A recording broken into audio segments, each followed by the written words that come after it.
ചേട്ടനില്ല എൻ്റെ കൂടെ. ചേട്ടനാണല്ലോ സാധാരണ കുടിക്കാറ്. അപ്പം ഇന്ന് ഞാൻ എൻ്റെ ഒരു ഡിഷാണ് നിങ്ങൾ കാണിച്ചു തരാൻ പോകുന്നത്. അപ്പം ചേട്ടനില്ലാത്ത കുറവുകൾ ഒക്കെ ഉണ്ടാവും, നിങ്ങൾ ക്ഷമിക്കണം. അപ്പം ഞാൻ ഇന്ന് കാണിച്ചു തരാൻ പോകുന്നത് ഒരു സ്വീറ്റാണ്. അതായത് കുട്ടികൾക്ക് വരെ ഉണ്ടാക്കാൻ പറ്റുന്ന ഒരു സ്വീറ്റാണ് കാണിക്കാൻ പോകുന്നത്. അത് എനിക്കറിയില്ല ഇതിനു മുമ്പ് നിങ്ങളിത് കണ്ടിട്ടുണ്ടോ എന്നും അറിയത്തില്ല. ബിസ്ക്കറ്റ് ലഡു ആണ് കാണിക്കുന്നത്. അപ്പോൾ ബിസ്ക്കറ്റ് ലഡു എന്ന് പറഞ്ഞാൽ ഉണ്ടാക്കാൻ യൂസ് ചെയ്യുന്ന ബിസ്ക്കറ്റ് ആരോറൂട്ട് ബിസ്ക്കറ്റാണ്. ആരോറൂട്ട് ബിസ്ക്കറ്റ് നിങ്ങൾക്ക് അറിയാമല്ലോ അല്ലേ? വീട്ടിൽ വെറുതെ ആരും കഴിക്കാത്ത, എനിക്ക് തീരെ ഇഷ്ടമില്ലാത്ത ഒരു ബിസ്ക്കറ്റാണ് വെറുതെ കഴിക്കാൻ. അപ്പം ഇങ്ങനെയൊന്ന് ചെയ്ത് നോക്കിയാൽ നിങ്ങൾ എന്തായാലും ഇത് കഴിക്കും.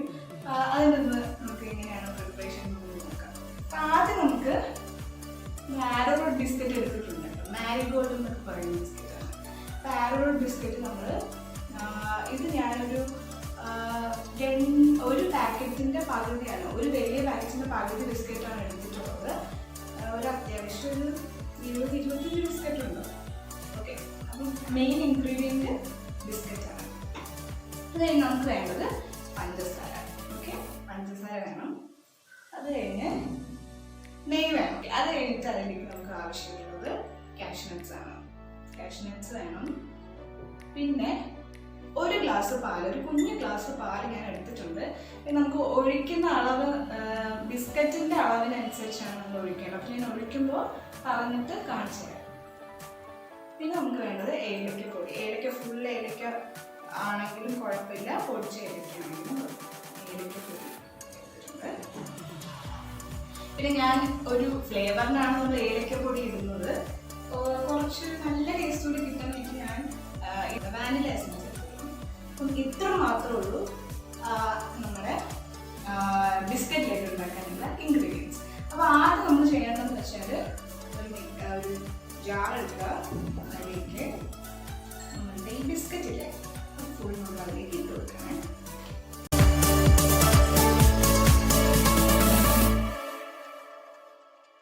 ബിസ്ക്കറ്റ് അതിലേക്ക് ഇട്ടു. പിന്നെ നമ്മൾ അതിലേക്ക് ഇടാൻ പോകുന്നത് പഞ്ചസാര. ഒരു ബൗൾ പഞ്ചസാര, ഒരു കുഞ്ഞു ബൗൾ പഞ്ചസാരയാണ് ഞാൻ എടുത്തിട്ടുള്ളത്. ഇത് നമുക്ക് അതിലേക്ക് മധുരം അധികം വേണം. ബിസ്ക്കറ്റിൽ ഓൾറെഡി മധുരം ഉണ്ട്. മധുരം കുറവാണ് വേണ്ടതെന്നുണ്ടെങ്കിൽ കുറച്ചിട്ടാൽ മതി കേട്ടോ. ഇനി അതിലേക്ക് കാഷ്യൂസ് നിങ്ങൾക്ക് നെയ്യിൽ വറുത്ത് ആഡ് ചെയ്യാം. ഇതിൻ്റെ കൂടെ ഇട്ട് ഒന്നിച്ച് പൗഡറാക്കി എടുക്കാം. ഞാനിത് ഇതിൻ്റെ കൂടെ തന്നെ ഇട്ട് പൗഡറാക്കി എടുക്കുകയാണ്. അതും ഇട്ടു. ഇനി നമുക്ക് കുറച്ച് വാനില എസൻസ് വീട്ടിലേക്ക് ഒഴിച്ചു കൊടുക്കാം. കുറച്ച്, വളരെ കുറച്ച് മതിയാവും. ആ ഒരു ഫ്ലേവറിന് വേണ്ടിയിട്ടാണ് വാനില എസൻസ് കൂടി ഒഴിച്ചു. ഇനി നമ്മൾ അതിലേക്ക് ആഡ് ചെയ്യാൻ പോകുന്നത് ഏലക്ക പൊടിച്ചതാണ്. ഏലക്കപ്പൊടി കുറച്ച് മാത്രം, ഒരു നുള്ളാണ് ഇടുന്നത് കേട്ടോ. നേരത്തെ ഒരു നുള്ളിട്ട് ഒരു 2 നുള്ളിട്ടുള്ളൂ ആ ടേസ്റ്റ് കിട്ടാനായിട്ട്. ഞാൻ ഇതൊന്ന് അടിച്ചിട്ട് പൗഡറാക്കിയിട്ട് തരാം. ഓക്കെ, സാധനം ഞാൻ പൊടിച്ചെടുത്തിട്ടുണ്ട്. നമുക്ക് ഇതാണ് നമ്മൾ ഇനി ചെയ്യാൻ പോകുന്നത്. ലഡു ഉണ്ടാക്കാനുള്ള ബേസാണ്. പകുതിയിൽ ഞാൻ എത്തിയിട്ടുണ്ട്. ഭയങ്കര ബോറിംഗ് ആയിരുന്നു. ഞാൻ ഇത്ര നേരം ഒറ്റയ്ക്ക് ഞാൻ പുറത്തു പോയേക്കായിരുന്നു. ഇപ്പൊ എത്തിയിട്ടുണ്ട്. എവിടെ ഉണ്ടാക്കുന്നത് എങ്ങനെയാണെന്ന് ബാക്കി നോക്കാം. എനിക്ക് പേടിയുണ്ട്, കാരണം വലിയ കുക്കിന്റെ കൂടെയാണ്. ഞാൻ ഇതൊക്കെ കഴിച്ചിട്ടുണ്ട്. കൊള്ളാം, സംഭവം ഹെവിയാണ്. പക്ഷെ കുക്ക് ചെയ്യുന്നത് കണ്ടിട്ടില്ല. പഞ്ചസാരയൊക്കെ ഇതിൽ ആഡ് ചെയ്തു.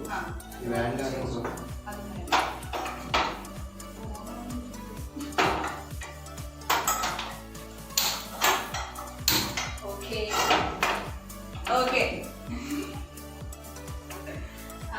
അപ്പൊ നമുക്ക് ഇതൊന്ന് ചൂടാകുമ്പോഴത്തേക്കും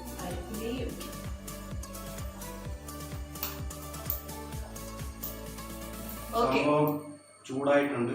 അപ്പം നെയ്യ് ഒഴിക്കണം എന്നാണ് പറയുന്നത്. നെയ്യ് നമുക്കൊരു അപ്പൊ നമ്മൾ 2 സ്പൂൺ നെയ്യ് ഇതിലേക്ക് ഒഴിച്ചേ. നെയ്യ് ഒന്ന് ചൂടായി വരുന്നുണ്ട്. നമുക്ക് ഡയറക്റ്റ്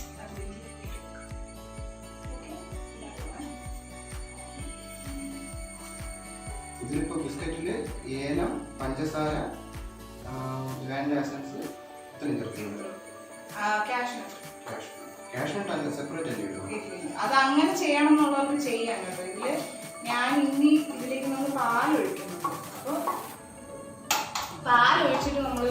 ചെയ്യുന്ന സമയത്ത് കാഷ്നട്ട് ക്രഷ് ചെയ്ത് വേണമെങ്കിൽ നമുക്ക് ഇടാം. പിന്നെ ഇതിൽ ഒന്ന് ശ്രദ്ധിക്കേണ്ടത് ലോ ഫ്ലെയിമിൽ വെച്ച് വേണം നമുക്ക് ഇളക്കാനായിട്ട്. കാരണം ബിസ്ക്കറ്റ് ഓൾറെഡി ബേക്ക് ചെയ്തതായതുകൊണ്ട് ഒരുപാട് ഇളക്കാൻ ആവശ്യം പുകഞ്ഞു പോകാൻ സാധ്യതയുണ്ട്. ആ നെയ്യിലൊന്ന്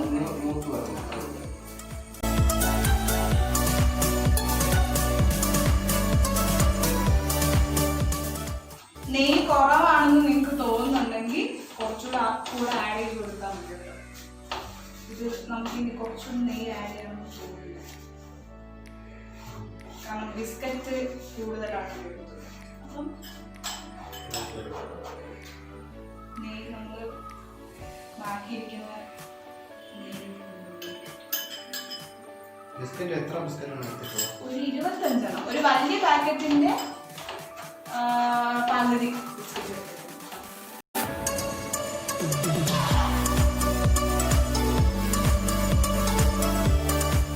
നമ്മള് ഇത്രയും നേരം ഇളക്കി കൊടുത്താൽ മതിയാവും. അറിയില്ല. പാൽ ഒഴിച്ചു കൊടുക്കാം.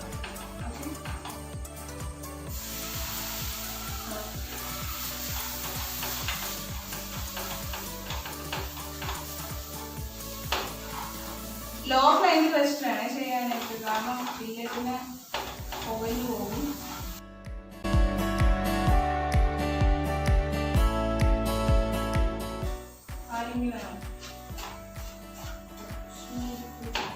വേണം നമ്മള് അധികം ഒഴിച്ചു പോയാൽ നമുക്ക് ഉരുട്ടി എടുക്കാനായിട്ട് പാടായിരിക്കും. നോൺ സ്റ്റിക് പാൻ യൂസ് ചെയ്യാൻ ശ്രദ്ധിക്കണേ, കാരണം ഇങ്ങനത്തെ സ്വീറ്റ്സ് ഒക്കെ ഉണ്ടാകുമ്പോൾ നോൺ സ്റ്റിക് പാനെ കുക്ക് ചെയ്യുന്നതായിരിക്കും. ഇനി പാൽ ഒഴിക്കേണ്ട ആവശ്യമില്ല. അപ്പം കുഞ്ഞു ഗ്ലാസിന്റെ ഹാഫാണ് ഞാൻ ഇതിൽ ഒഴിച്ചത്. ഇങ്ങനെ കംപ്ലീറ്റ് ആയിട്ട് ഇങ്ങനെ വിട്ട്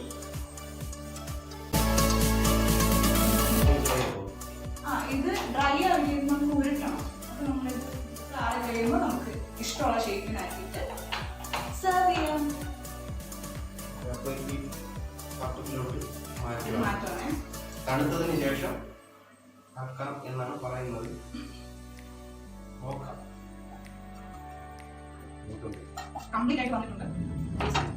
ഇനി നമുക്ക് ഉരുട്ടിയെടുക്കണം. അപ്പോൾ തണുത്തതിന് ശേഷം സാധനം നന്നായിട്ട് തണുത്തിട്ടുണ്ട്. ഞാൻ ഒരു ഉരുളാക്കിയിട്ടുണ്ട്. ഇതുപോലെ നമുക്ക് ബാക്കി ഉരുളകളും കൂടി ആക്കാം. അതുകൊണ്ട് ഞാൻ ഉരുട്ടുന്നില്ല. ഇവിടെ തന്നെ ഉരുട്ടു ഞാൻ കഴിച്ച് കാണിക്കും. സ്ഥിരം ഞാൻ ഉണ്ടാക്കുന്നത് ഇവിടെ കഴിച്ച് ടേസ്റ്റ് പറയില്ല. ഇന്ന് ഞാൻ കഴിച്ച് ടേസ്റ്റ്.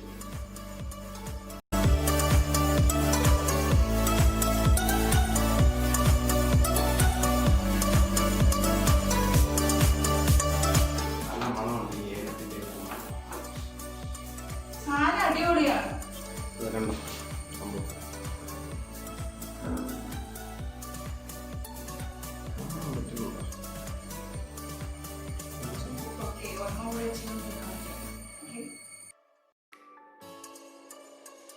ഇതൊന്ന് കഴിച്ചു നോക്കാം.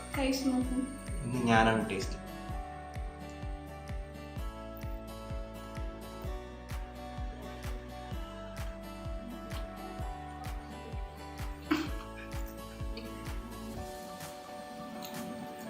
കൊള്ളാം. ഇതിൻ്റെ ടേസ്റ്റ് നമ്മുടെ തിരുനെൽവേലി അലുവയുടെ ഒരു അതേമാതിരി തോന്നുന്നുണ്ട്. കണ്ടിട്ടും കഴിച്ചിട്ടും ഏകദേശം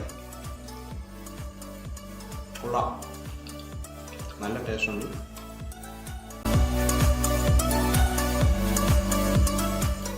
നമ്മുടെ ഈ ചാനൽ ആദ്യമായിട്ട് കാണുന്നവരാണെങ്കിൽ സബ്സ്ക്രൈബ് ചെയ്യുക, പിന്നെ ഷെയർ ചെയ്യുക. എന്തെങ്കിലും പറയണ്ട അഭിപ്രായം? എല്ലാവരും ഷെയർ ചെയ്യണം, സബ്സ്ക്രൈബ് ചെയ്യണം, ലൈക്ക് ചെയ്യണം, കമൻറ്റ് ചെയ്യണം, എല്ലാം ചെയ്യണം. ഓക്കെ, നെക്സ്റ്റ് ഒരു വീഡിയോ വരുന്നതായിരിക്കും.